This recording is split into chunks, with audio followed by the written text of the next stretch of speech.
எதிர இருக்கிறவங்க ஆளுக்கு ஒரு கேம் ஆடுறதுனால அப்படி இருக்குது. பட் வந்து அவங்க ஒரு அலையன்ஸாக சேர்ந்தாங்கன்னா அது வேறு மாதிரி இருக்கக்கூடிய வாய்ப்பு இருக்குது.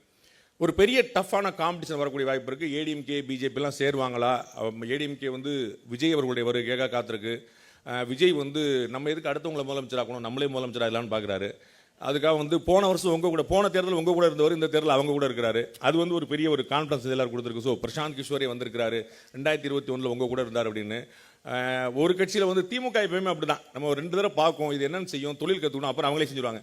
2021 வந்து பிரசாந்த் கிஷோர் வந்து என்ன பண்ணாருன்னு பார்த்தாங்க. அதுக்கெல்லாம் அவ்வளோ செலவழிக்க முடியாது, அடுத்ததில் நாங்களே பார்த்துக்குறோம், இவ்வளோ தானே, அப்படி நாங்களே பார்த்துருவோம்.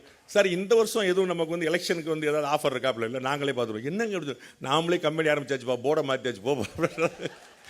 அந்த மாதிரி வந்து செல்ஃபில் வந்து போட்டு அடித்தாங்க. 2021 எனக்கு நல்லா ஞாபகம் இருக்குது. அவங்க வந்து காந்தராஜ் அண்ணன் சொல்லும்போது சொன்னாங்க, நான் வந்து ஸ்டாலின் அப்படின்னு பேரை சொல்லிட்டேன்னு வருத்தப்படாதீங்கன்னு. அங்கே வந்து நிறைய பசங்களாக இருந்தாங்க. நீங்கள் வந்து உங்களுக்கு தெரிஞ்சிருக்கும், இங்கே இருக்கக்கூடிய நிர்வாகிகள் பெருமக்கள் நிறைய பேர் தெரிஞ்சிருக்கும். அந்த டீமில் வந்து பிரசாந்த் கிஷோருடைய டீமில் நிறைய பசங்களாக இருந்தாங்க. அவங்கெல்லாம் வந்து ஃபோன் பண்ணி பேசும்போது கட்சிக்காரங்க வந்து வேறு மாதிரி பேசுவீங்களே, நீங்கள் எப்பயுமே தளபதி தான் சொல்லுவீங்க, தலைவர் தான் சொல்லுவீங்க, முதல்வர் தான் சொல்லுவீங்க, வேறு வார்த்தை சொல்ல மாட்டீங்க. அவங்கெல்லாம் வந்து ஃபோன் பண்ணும்போது நாங்கள் ஸ்டாலின் ஆஃபீஸ்லேருந்து பேசுவோம்னாங்க. இப்போ நிறைய மாவட்ட தலைவர்கள்லாம் சண்டைக்கு போயிட்டாங்க. சார் இப்போ யாருக்கா வேலை பார்க்க வந்திருக்காங்க, நமக்காக பேரை சொல்லி சொல்கிறா அப்படி. அவங்களுக்கு அந்த ஃபார்முலாம் தெரியல, அவங்களுக்கு வந்து ஒரு வேலை, ஒரு அசைன்மெண்ட் போயிட்டு இருப்பாங்க.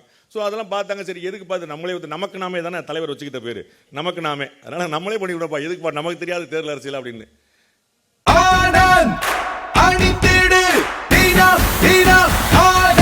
ஆனந்த் ஒரு சுகமான உள்ளாடை.